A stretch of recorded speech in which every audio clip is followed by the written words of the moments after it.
Good afternoon, everyone. What a pleasure it is for me to be back in Windsor. I'm here at Anchor Danley, which is an over 100-year-old Canadian company that is one of the largest tool and die manufacturers in North America, if not the largest. It's a perfect example of the kind of work that we've been doing in Canada and the United States for generations now, as half of the customers here from this plant are in the United States, half are in Canada.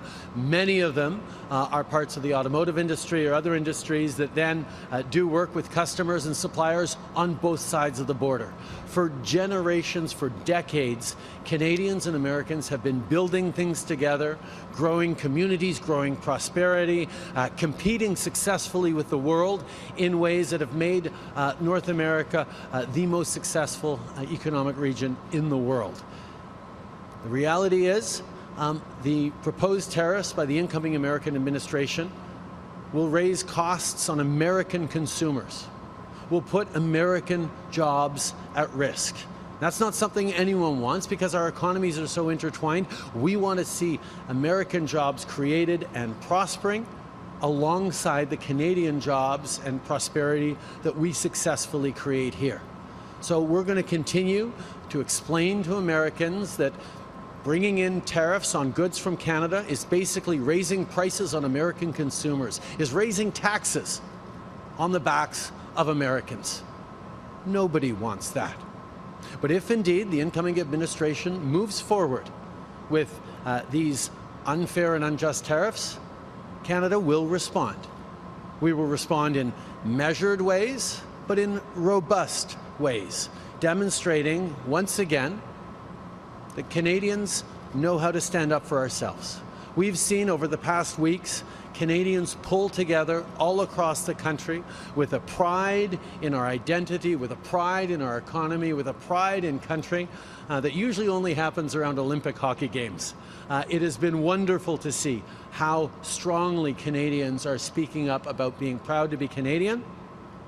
And it's also been wonderful to see so many people pull together across the political spectrum. The premiers yesterday, business and leaders across the country with the Council on Canada-US Relations, and ordinary Canadians, including workers at this plant, standing up to make sure that we move forward in the right directions. On est dans un moment critique pour notre pays où de défendre les emplois ici au Canada exige que nous défendons les travailleurs aux États-Unis aussi contre ces tarifs injustes que le président arrivant veut imposer. Nous savons que ces tarifs que propose M. Trump vont faire du mal aux Américains, aux consommateurs, à l'économie américaine. Et nous allons aussi protéger les emplois ici au Canada. On va répondre de façon robuste, mais responsable aux tarifs s'ils arrivent. Et on va continuer d'être très fiers d'être Canadiens et de se rassembler d'un bout à l'autre de ce pays. The world is in a complicated place right now. We're seeing massively shifting geopolitics.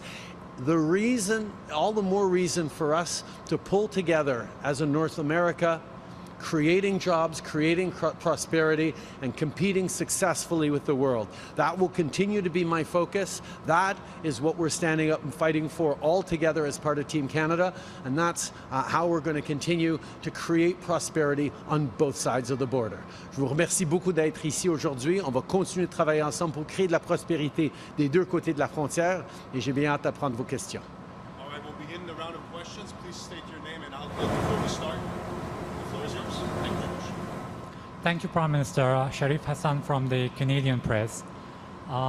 It's being reported that both Chrystia Freeland and Mark Carney have said that they would remove consumer carbon price if they become the Liberal Party leader.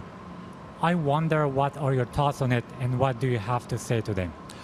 We only have to look at the wildfires in California, at the increasing cost of climate change, about the fact that so much of the world is understanding the advantages and the economic growth that comes from decarbonization, to realize we need to continue to fight climate change as a way of creating jobs and prosperity for people right across the country and indeed around the world. That's why we move forward with a price on pollution that both reduces our emissions and puts more money in the pockets of 8 out of 10 Canadians right across the country.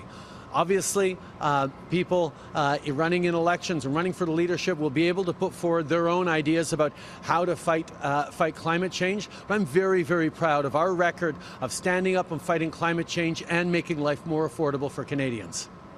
Monsieur, en français. Okay. Nous savons tous que de lutter contre les changements climatiques, ce n'est pas juste une façon de protéger l'avenir pour nos petits-enfants, c'est une façon de créer des bons emplois maintenant et pour les années à venir. C'est pour ça qu'en tant que gouvernement, on a mis de l'avant un prix sur la pollution qui non seulement est en train de réduire nos émissions de gaz à effet de serre et protéger la planète, mais aussi en train de remettre plus d'argent dans les poches de 8 sur 10 Canadiens à travers le pays. Évidemment, différents politiciens peuvent proposer différentes façons de lutter contre les changements climatiques et les libéraux et les Canadiens vont faire des choix. Mais je suis très fier de ce qu'on a pu faire pour lutter contre les changements climatiques et faire croître l'économie en même temps. Bienvenue Senga, Radio-Canada. On a vu hier la première ministre de l'Alberta, Danielle Smith, qui a refusé de signer la déclaration conjointe après la réunion des premiers ministres. Est-ce que ça n'affaiblit pas l'unité canadienne d'avoir une province qui fait essentiellement cavalier seul? Je pense qu'au contraire, c'est important que tous les différents premiers ministres puissent exprimer leurs préoccupations pour leurs citoyens, leurs industries, ce que tous les premiers ministres ont fait autour de la table. Mais en fin de compte, la grande majorité, effectivement, tous les premiers ministres, sauf Mme Smith, ont choisi de mettre le Canada d'abord et de se rassembler en termes d'équipe Canada pour faire front commun contre l'approche injuste de l'administration américaine qui arrive. Je pense que c'est à Mme Smith d'expliquer pourquoi elle a choisi de ne pas mettre les Canadiens en premier. Et je pense aussi que c'est à M. Poilievre de dire s'il se range avec Équipe Canada, avec tous les premiers ministres, incluant le gouvernement fédéral, ou est-ce qu'il se range avec Danielle Smith, Kevin O'Leary et évidemment Donald Trump. I think it was really important yesterday as we met with first ministers from across the country that premiers have an opportunity to express the interests of their citizens, of their industry, of their area. Certainly, I don't blame Danielle Smith for speaking up for her industry. That's part of her job. But every single premier other than Danielle Smith then chose to put Canada first and say, but we're all part of Team Canada because what happens to any part of us happens to all of us, and we will be there to respond strongly, to fight for Canada, and to do it in a united way that makes sure that it's fair across all industries, across all regions. That was what we came together yesterday to do. I would actually like to point out to Danielle Smith that Canadians know the importance of standing up for each other. That's why Canadian taxpayers bought the Trans Mountain Pipeline Expansion, TMX, to be able to get Albertan oil to new markets. That was an investment that all Canadians made, that the Alberta government is making billions of dollars off of, because in what was a very difficult decision, the federal government, we made the decision to purchase and build and complete that pipeline. That's an example of all Canadians standing up for Alberta and getting it done. So yes, premiers should be advocating for their own industries, their own country, their own communities, but they should also put their country first, as every single premier except Danielle Smith did. I could point to any number of those premiers and point out lots of moments in which they have points of disagreement with me. From Doug Ford to Scott Moe to Tim Houston to even David Eby and Wab Kinew and others. There's all sorts of disagreements we're going to have. But when push comes to shove, every single one of them are Canadians first. And yes, they're going to look out for their communities, but they also know that looking out for all of us is what everyone in their communities expect us to do. And on top of that, I think it's very clear that right now, Pierre Poilievre, who wants to be Prime Minister for all Canadians, has a choice to make. Either he stands up to fight for all Canadians alongside all premiers and the federal government that are doing that, or he chooses to stand with Danielle Smith, Kevin O'Leary, and ultimately Donald Trump. Michelle Molesky from CTV Windsor, thank you for taking our questions, Prime Minister. If you're not seeking re-election, you're not running in the Liberal leadership, respectfully, why are you here in Windsor? This essentially feels like a campaign whistle-stop visit of our wonderful city. Why spend all this money on security and travel if you're not campaigning? The job of a Prime Minister is not first and foremost to campaign. The job of a Prime Minister is to fight for Canadians, fight for these workers who here in Windsor are more exposed to trade with the United States than anyone else. And being here to reassure members of unions, people on the shop floor here, that the federal government continues to be there for them and will fight for them in this incredibly crucial time where an incoming American administration is proposing tariffs that would damage not just people here in Windsor, but people right across the country and indeed in the United States. This is a time for a Prime Minister to show up and fight, and that is exactly what I'm doing. The fact that I have put aside the partisanship to a large degree right now so I can focus on fighting for Canada in the time remaining to me as Prime Minister is actually a comfort to many Canadians who know that the government that was able to steer us through the first challenges that Donald Trump put forward as we successfully renegotiated NAFTA, as we got him to lift off the unfair tariffs on steel and aluminum, will be there once again to pull together Team Canada and fight for Canada. So I'm glad to be in Windsor, and I'm going to continue to do my job as Prime Minister every single day, which is defending Canadian interests, standing up for Canada, and actually defending the most successful trading relationship in the world between Canada and Americans for the good both of Canadians and of Americans. Je suis ici à Windsor aujourd'hui parce que c'est important qu'un premier ministre continue de défendre les intérêts des Canadiens. J'ai mis la politique partisane un peu de côté pour pouvoir me concentrer sur la job que je dois faire, d'être premier ministre pour tous les Canadiens à tous les jours, surtout dans ce moment crucial de menace d'une nouvelle administration américaine. Nous allons être là pour démontrer que nous pouvons non seulement défendre les emplois au Canada, mais défendre les emplois et des gens aux États-Unis en défendant le partenariat le plus réussi dans l'histoire de la planète entre le Canada et les États-Unis. Taylor Campbell with the Windsor Star. Mr. Prime Minister, with the threat of possible tariffs looming, what is your message to Windsor-Essex workers in the agriculture and the automotive sector who will be devastated by those? My message to workers here in Windsor, and I spoke with them today and I spoke with a number of union leaders as well, is that we understand how integrated the economy here is in trade with the United States, and we understand how integrated the economy in the United States is with Canada.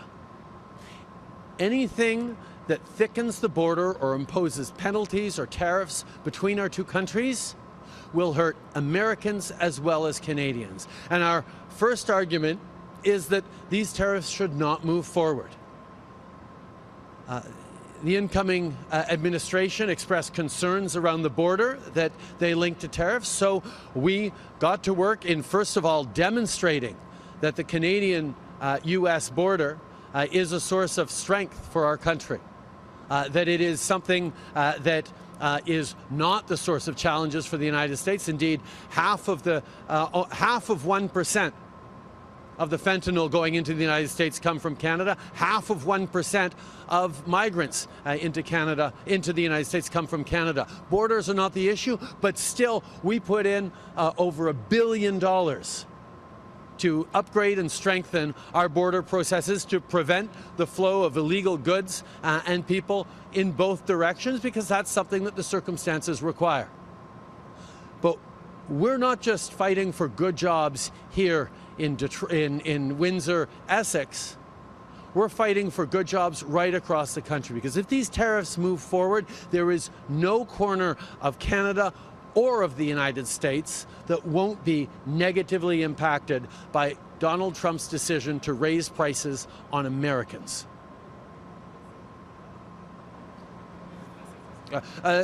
Nous sommes ici pour défendre les intérêts et des Canadiens et des Américains. Parce qu'il n'y a aucun coin de notre pays, surtout ici à Windsor-Essex, mais à travers le pays aussi, qui va être impacté par ces tarifs américains. Mais les Américains, eux aussi, vont être impactés quand Donald Trump montre les prix sur plein de denrées dont ils ont besoin dans leur vie de tous les jours en augmentant les tarifs. Hi, Prime Minister. Jennifer LaGrassa with CBC Windsor. As you reflect on your legacy, how do you feel knowing that the consumer carbon tax is all but dead? I am not spending any time right now reflecting on my legacy. I'm very much focused on continuing to do the work as Prime Minister. We are facing significant challenges to our economy from south of the border, and we are fighting for that every single day. We're facing increasing challenges from climate change at home and around the world. And we're continuing to step up by having moved forward on a price on pollution that not only reduces emissions and incentivizes green investment, but puts more money in people's pockets right across the country. Future governments will make the choices they make, but Canadians can know that it is possible to both fight climate change and put more money in the pockets of the middle class at the same time. Rusty Thompson, AM 800 CKLW. Why do you believe you're effective right now in helping lead Canada's response to the tariff threats when the other side, the Trump administration, knows you're on your way out the door and might not ultimately be the person they're going to be dealing with and trying to sort this out? Canadians had an election in 2021 that sent me into the Prime Minister's office once again. And every day I am here, I have a job to do in standing up for Canadians, in fighting for our economy, in creating good jobs in Canada and in the United States. And that's what we have been doing over the past number of years, and that's what I am going to continue to do. As you saw yesterday, whether it's premiers, whether it's the Business Council, the Canada-U.S. Relations Council we announced this morning, Canadians are pulling together as part of Team Canada, and my focus every single day will be to pull Canadians together as we stand for a better future and a brighter future for all of us. Last question, sir. Hi, Maureen from Blackburn News. Has there been any indication from the Trump administration that the border measures you introduced could be enough to stop the tariffs? I can say that the border plan that we put forward and the measures we put forward have been very well received by different members of the incoming American administration.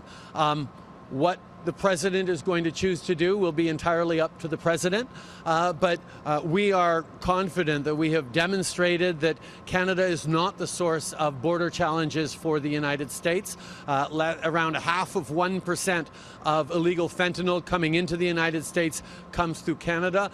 The rest, 99.5%, comes in through Mexico and other places. The similar thing for migrants.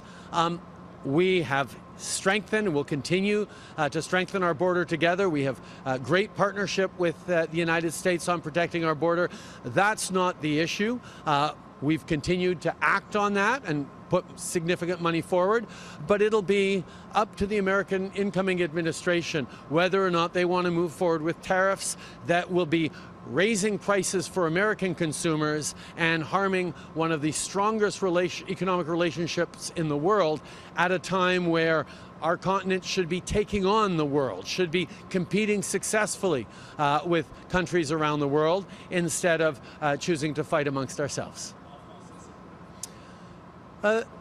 Évidemment, on a pris des mesures sérieuses pour renforcer nos frontières, mais nous avons reconnu depuis les débuts que la frontière que les États-Unis ont avec le Canada n'est pas la source de leurs problèmes. Moins que la moitié d'1% du fentanyl qui rentre aux États-Unis passe par le Canada. Autour de la moitié d'1% de tous les migrants qui arrivent aux États-Unis passent par le Canada. Donc, ce n'est pas nous le problème. Les différents membres de l'administration entrant aux États-Unis ont été contents de voir nos plans et les mesures qu'on est en train de prendre sur nos frontières, mais ce sera à M. Trump, ultimement, de décider ce qu'il va vouloir faire et s'il va aller de l'avant avec des tarifs qui, d'abord et avant tout, vont faire mal aux consommateurs américains, vont faire mal à la productivité américaine et, évidemment, vont faire mal au Canada aussi. Today's press conference, ça conclut la conférence de presse d'aujourd'hui. Thank you, everyone. Merci beaucoup tout le monde. Bonne journée.